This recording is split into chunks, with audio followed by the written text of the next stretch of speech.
All right. Good evening. Hope you're all doing well. Today we're learning Maseches Bava Daf Nun Tes, and we're starting about 15 lines from the bottom of the page at the first words on the line of Hahu Gabra.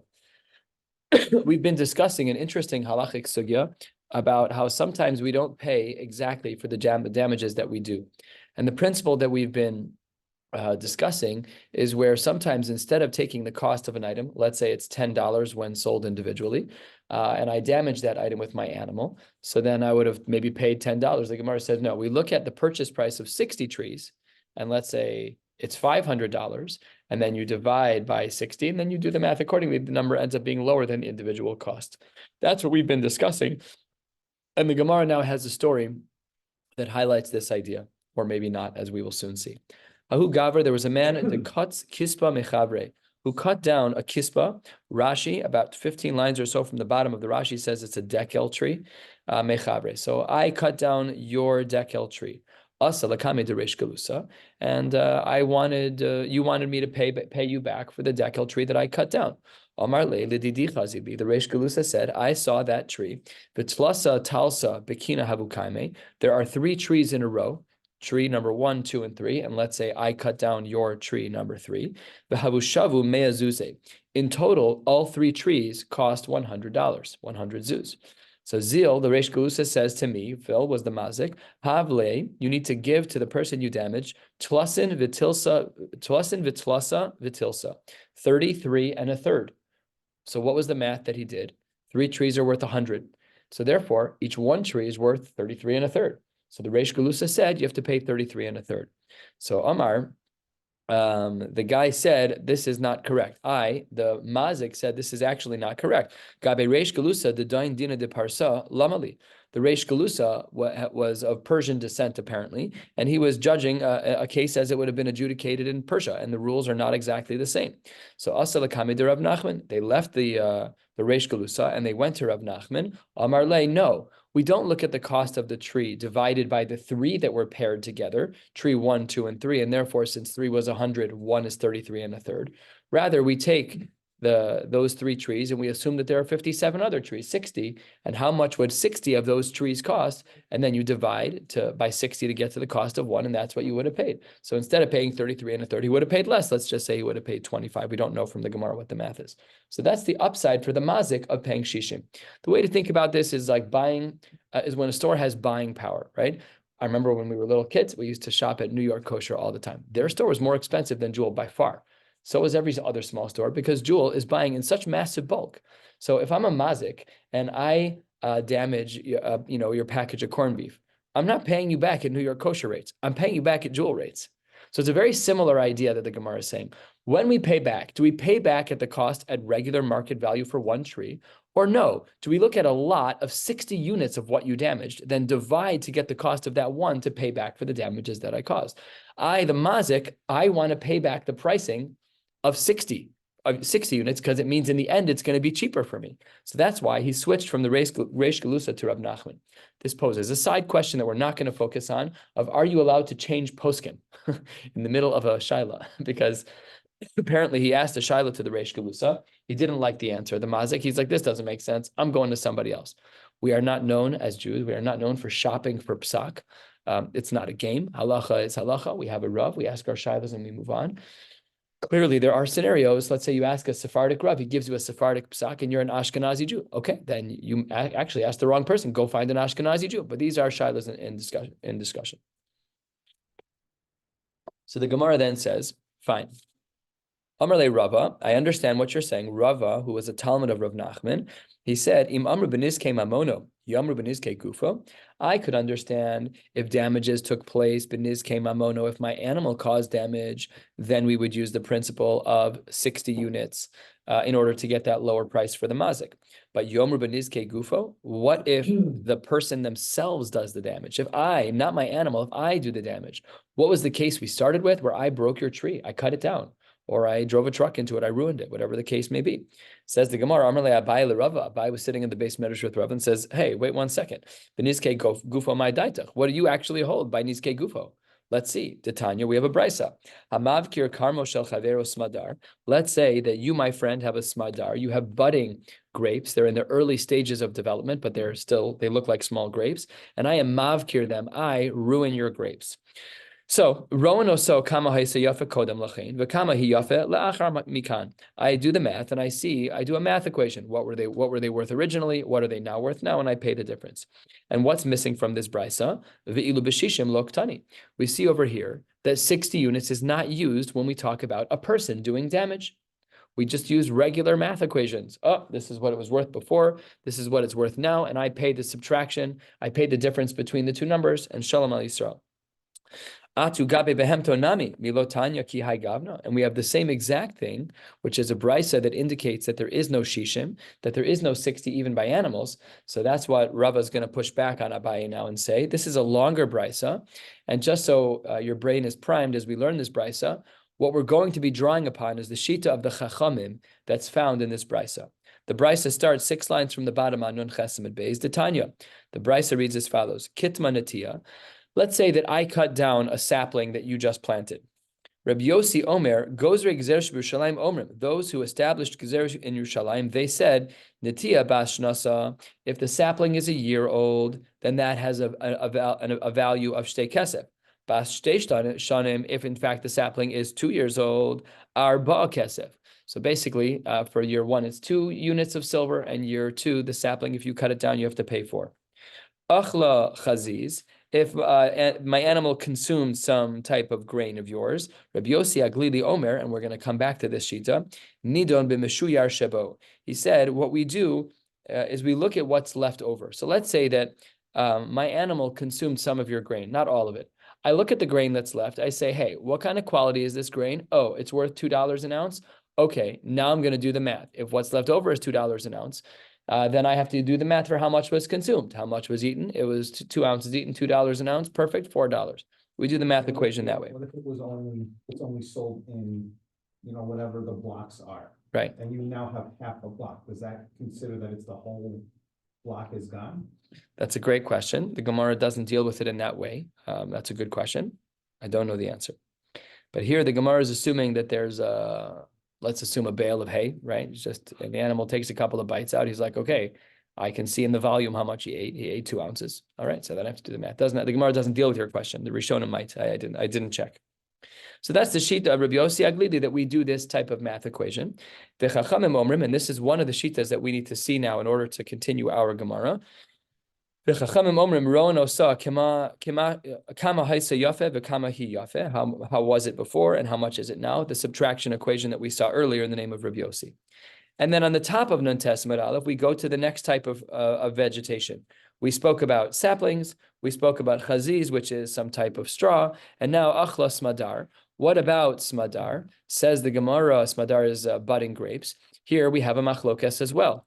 Rabbi Yoshua Omer, Roan Osan Ki'ilu Heina Novim. We view them as though they're fully grown grapes, and Omedes Li Batzer, that are ready to be harvested. So that means the smadar have a cost, the unripe grapes have a cost of fully ripe grapes.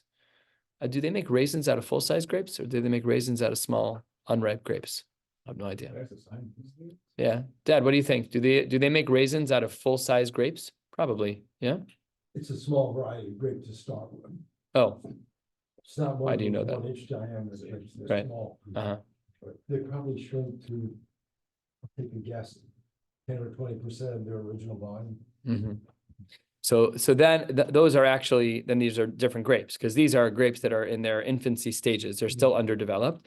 So Rabbi Yeshua on the top of Nun Tesmet Aleph says that when I damage your smadar grapes, I pay for them as though they were grown, which is it's a shtickle chiddush, because that's not what I damaged. You're right. The potential of what the mini grape was, the unripe grape, is that it could have been ripe. And unripe grapes sell for $1 a pound. Ripe grapes sell for $3 a pound, whatever the case may be. Either way, Rabbi Yeshua makes this projection of what the cost of the grapes would have been once it's developed. The second time in this brisa, the Chachamim are present. Rowan kama haisa yafe v'kama hi yafe. We do a subtraction equation, and that's how we get to what we need to in order to make payments. Reb Shimon ben Yehuda Omer Mishum Reb Shimon Mishum Reb Shimon. Reb Shimon ben Yehuda says in the name of Reb Shimon, B'meh devar mamurim. When is it that we say the din of the Chachamim of Rowan Kama Haisa Yafeh V'Kama Hi Yafeh? That's true. Bisman she'achla lulave gifanim v'chure te'enim. When one eats the shoots of a vine tree or the shoots of a date.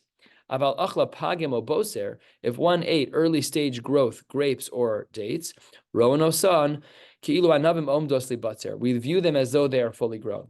That which is quite similar to the Shita of Rabbi Yoshua. We're going to ask the difference between them later in the Gemara. So this long brisa was meant to be a part of the discussion between Abaye and Rava. So let's extract from this brisa what Abaye and Rava wanted us to extract. Katani mihas, what did we learn in the middle of this brisa? We saw v'chachamim omrim, roan osan, kama haisei yafeh v'kama hi yafeh v'lo ktani b'shishim. Even by an animal, we don't see b'shishim.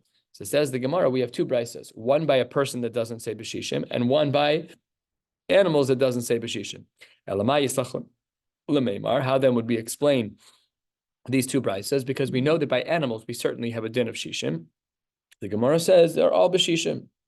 B'shishim by the animals. Hachanami, in regards to a person doing damage, we also say b'shishim, that we measure my damage based on what 60 units of that item would be.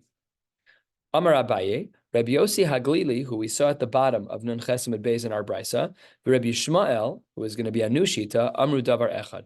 They both said the same exact thing.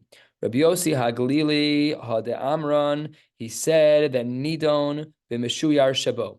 And as we spoke about, where Tex asked this question a few minutes ago, if your animal takes a couple of bites out of a bale of hay, we measure how much is left and its value, and then we apply the value of what's left to what was consumed.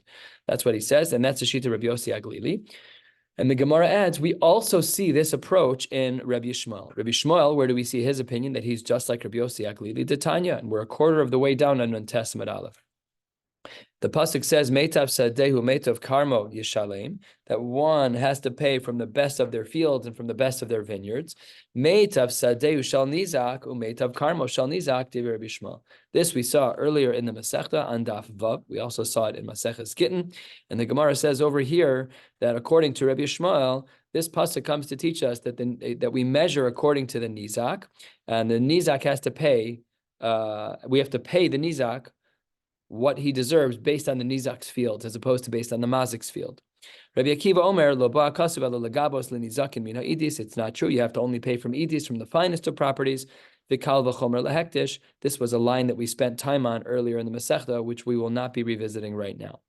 Now, the Gemara is trying to show from this brisa that Rabbi Yossi Haglili has the same approach as Rabbi Shmuel, in that we measure from the Meshuyar Shabo, from whatever is left over. So says the Gemara, it has to be that this brisa of Rabbi Shmuel is velo tema k'Rav Idi bar Avin. It can't be that we look at this brisa in the way that Rav Idi bar Avin looked at this brisa. The Amar of Idi bar Avin kigon she'achla aruga ben ha'arugos, where my animal ate from a patch of food among your many patches in your yard. Velo yad'inan, but my animal ate the whole patch, and I don't know ikhusha havai ishmena havai.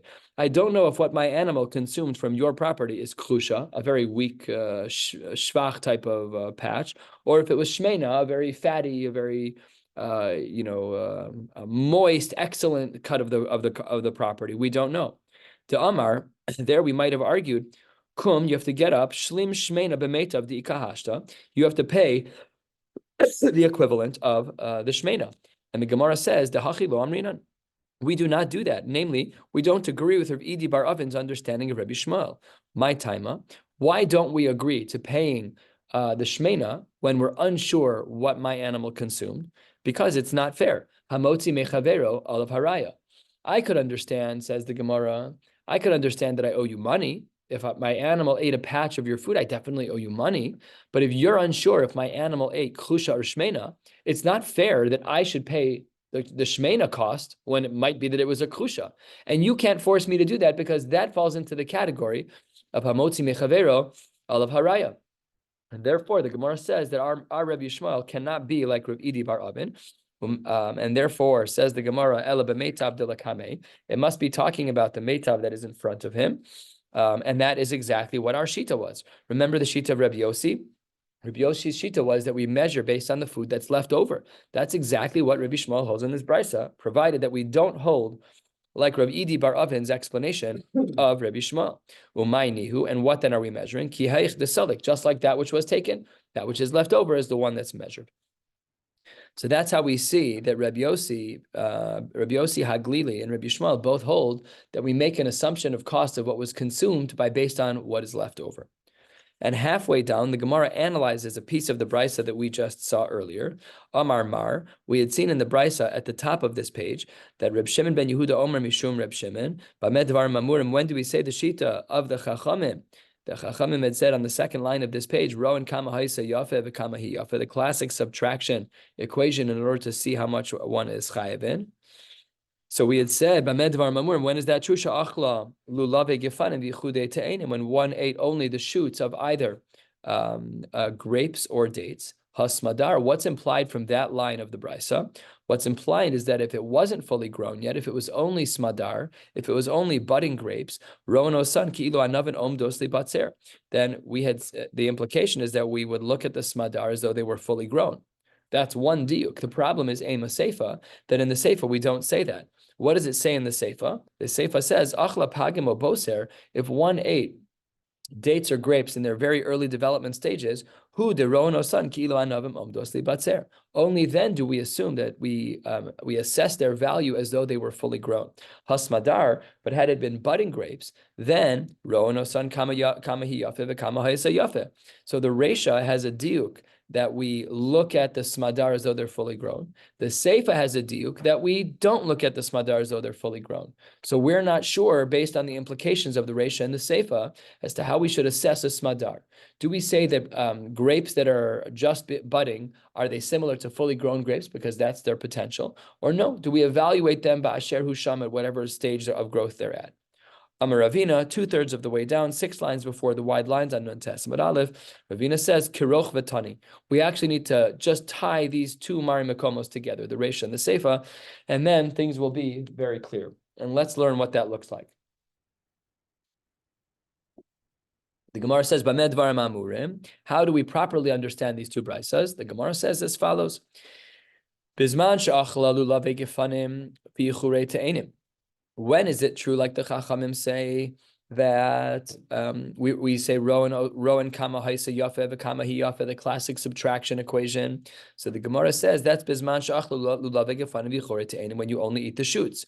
Aval achla smadar, if you ate either smadar, pagan, or bosar, anything that it's in its early stages of development. So here we combine the two, which is how we solve the problem of the diuk. So then the Gemara says, Rowan osan ki'ilu anavin omdos li batzer. Then we have the full cost of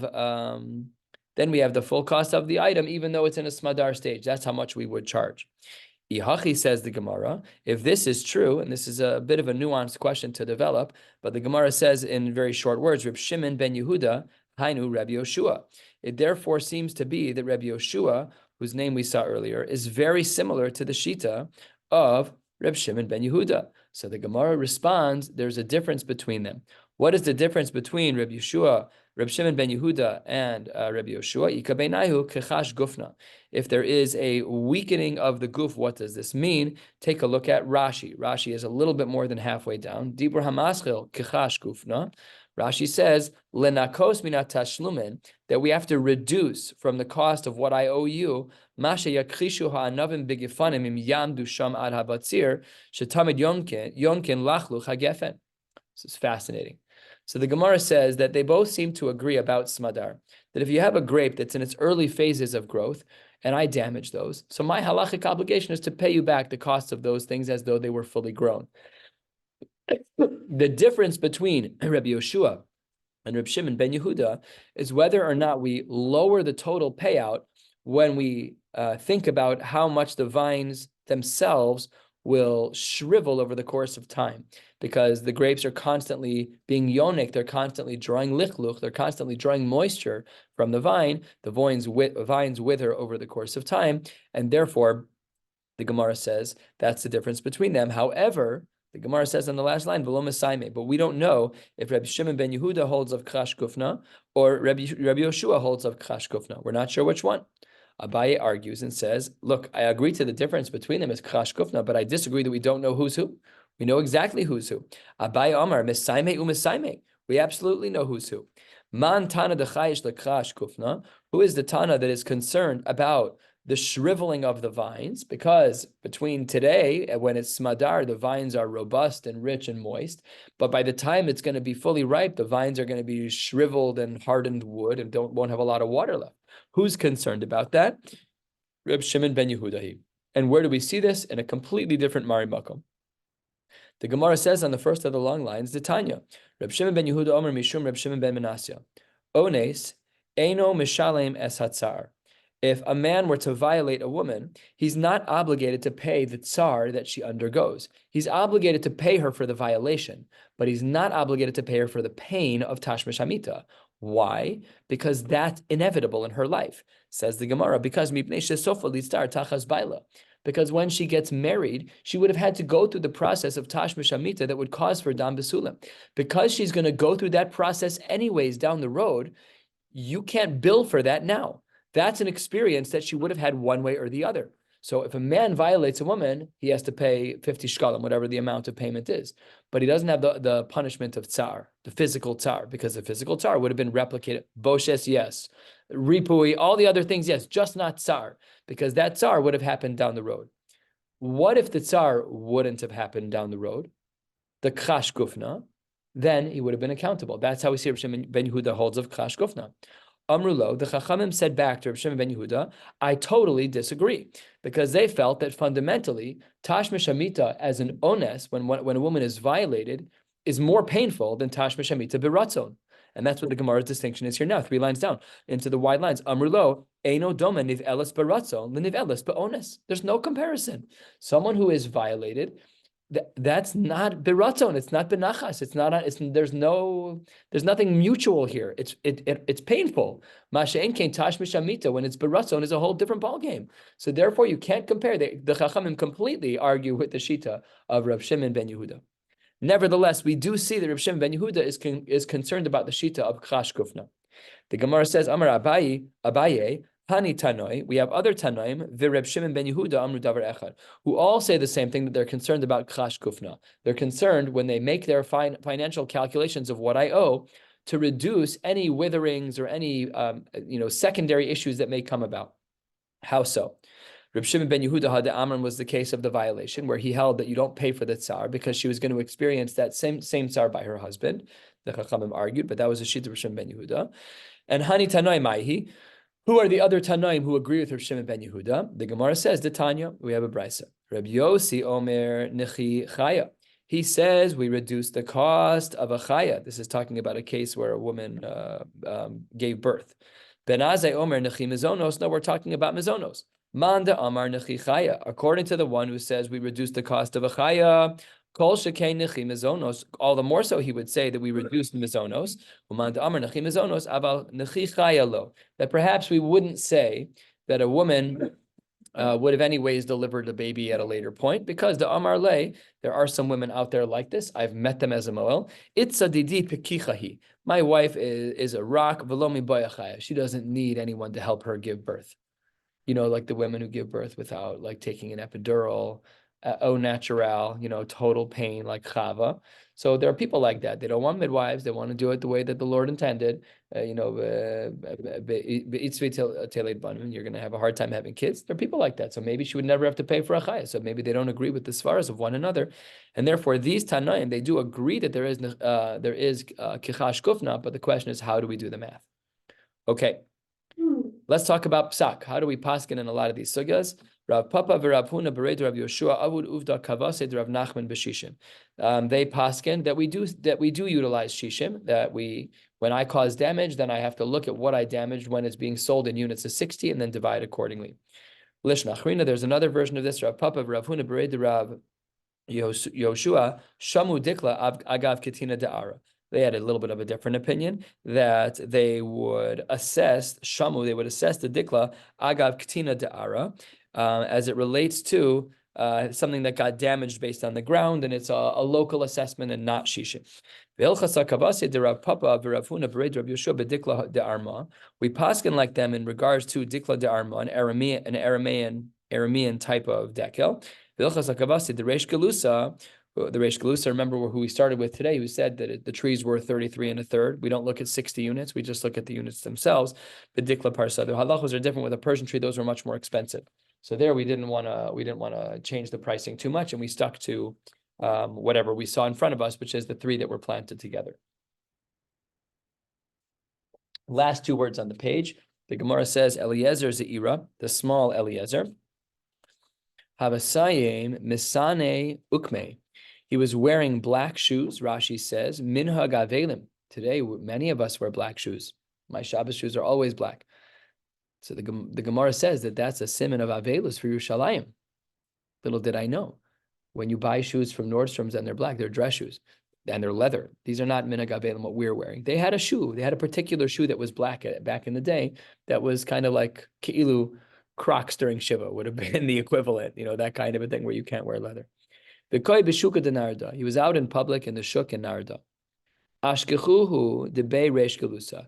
The people who were from the Reish Galusa's, from the Exilarch's home, the local police, they found Eliezer Ze'ira. They found him. Amarle, Maishnahani Misani. Why are you wearing these black shoes? You're not Navelus.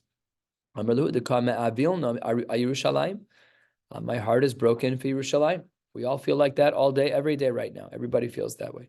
My heart is broken for Yerushalayim.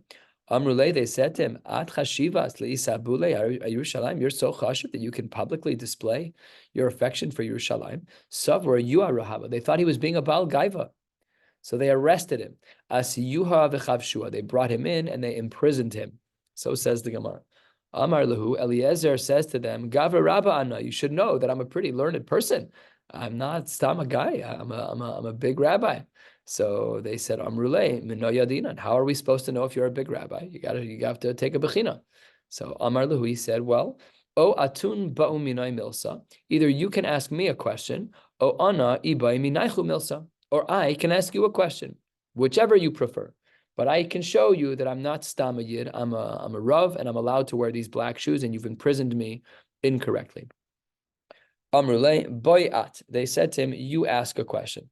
Amar lahu. He said to the men, let's see how knowledgeable you are. Hayman de cuts kufra. If somebody cuts down a kufra tree, my mishalim. What do they pay? Amrulay mishalim de kufra. They pay the cost of the kufra. They pay the cost of the price. Amar lahu. Eliezer. What was that nickname they called him? Ze'ira. Eliezer Ze'ira said back to them, that's actually not the case. There's going to be dates on this tree. Okay, so then they changed their answer. Amar fine, Mishalim Demei Tamre. Okay, I guess pay the cost of dates. So Amar Lahu, v'halav tamare shakal mine. You took kufra, which is unripe dates, and you just said now that you're going to pay the full cost of dates. Which one is it? Pick. It's not what you took. What you took is kufra. You took unripe, and you're paying ripe. So which one is it? Amar Lahu, emas emalon at. So then they said to Eliezer Ze'ira, we don't know. You tell us what the answer is. Amar Lahu b'shishim. You have no idea what you're talking about. I'm the big rabbi. Stop putting me in jail for things I shouldn't be put in jail for. We measure against 60 units of a tree like this. You've measured completely wrong.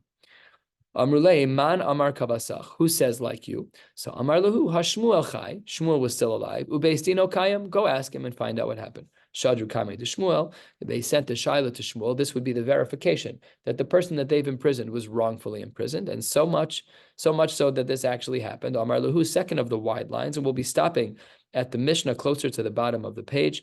The Gemara says that Shmuel responded, Shapir ka'amar lahu b'shishim. He said right, Vishavkuhu, and then they let him out of prison, and he was allowed to go about wearing his black shoes. Fascinating story. What's wrong with showing Avelus of Yerushalayim? So the Gemara said it was Yuara. They thought he was just being haughty. I don't know. It doesn't sound like haughtiness to me to be Mis'avel with Yerushalayim. I don't know. I'm missing something. But Yuara is found throughout Shas. What?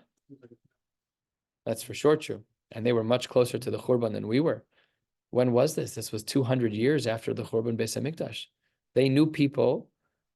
If they were 80 years old, they might have known people who were like the children of. I don't know. They weren't there, but 200 years is too long for two generations. But it could have also been a minimum muffin that only the big Rabban wore those black shoes. Clearly. My question was about why is it considered Yuara? Why is it considered Gaiba to wear them? Everyone should be Misabel on Yerushalayim. No, but if it was only that the big Rabbanim were wearing it, you're making a statement that you're one of the big Rabbanim. Yeah. But if it's Yuara, then why doesn't that apply to the Rabbanan? No, because that's the accepted thing, that only the Rabbanim. Right, you're saying it was the standard. Yeah. Yeah, I think the answer is something like that. Yeah. Okay, third of the way down, second of the wide lines at the two dots. We had learned in the Gemara of Shimon, Omer, Achla, Peiros, Gemurin. We had learned that if people ate fully grown fruits, that they have to pay the full cost of the groups of the fruit, and we don't do units of 60. Why? My taima, because Hada Amar, when the pasuk said Rachmana, Hada Amar Rachmana, when the pasuk says Uvir b'stei acher, which we saw the other day, Malamin sheshamin al gav hasadeh, that we measure against another field. When do we say that? Hani mili midi ditzarech l'sadeh. That's only true if the thing is still growing. But if the fruits are fully developed already and ready to pluck, they don't even need the sadeh anymore. They don't need the nourishment from the ground, and therefore measuring against fields doesn't make any sense. And says the Gemara, Hani, Kevan de lo tzrichid l'sadeh, these fully grown fruits, because they don't need the field itself, be'inayhu ba'ishlomei, they have to be paid for whatever their full cost is, which is a larger cost for the masik. We don't have the units of 60, the bulk purchasing math equation. You just pay for whatever you ate. Amar Rav Huna bar Chia, Amar Rav Yirmiyah bar Abba, Dan Rav Kireb Meir, Upasa Kilchasa Kireb Shimon. There was a case where Rav adjudicated like Rav Meir, yet really the psak is like Rav Shimon. What does this mean?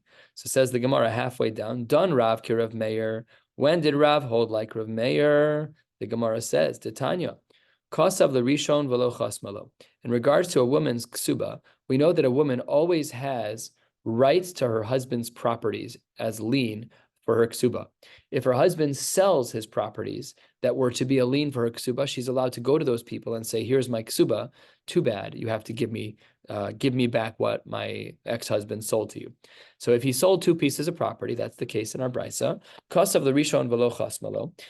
If in regards to the first property, the husband tries to sell it and the woman doesn't agree, she doesn't sign off on it, and then l'sheni v'chasmalo, and then he sells a second piece of property and she does sign on it, so then she loses everything. Avdak ksuvasa divrei Reb Meir.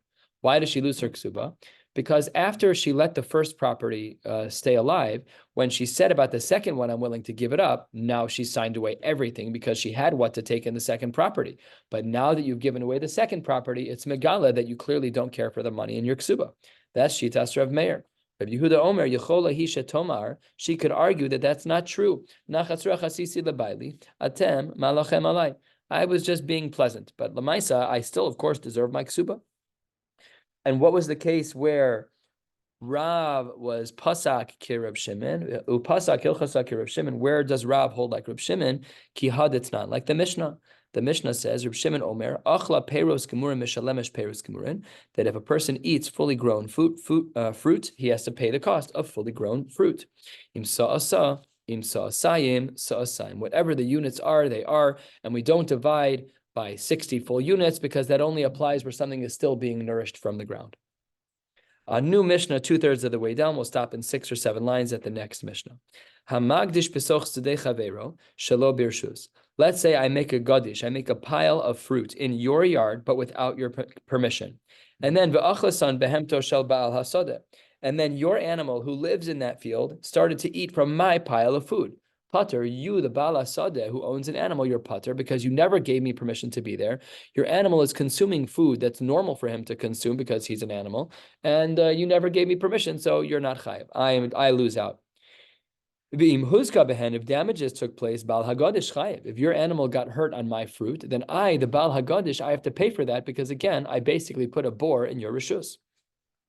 V'im higdish b'rishus, if I built a pile of property, a pile on your property, but with permission, bala sadachayev, then you would be held accountable for your animal eating my food. Says the Gemara, perhaps it's the case, leimatznan de lo Rebbe. Maybe this is not like shitas Rebbe. Maybe our Mishnah disagrees with Rebbe. How so? The Ike Rebbe, if in fact it was like Rebbe, ha'amarachi yakabel alav bal habayis lishmor, because he holds that it has to be until the bal habayis is mekabel shmira.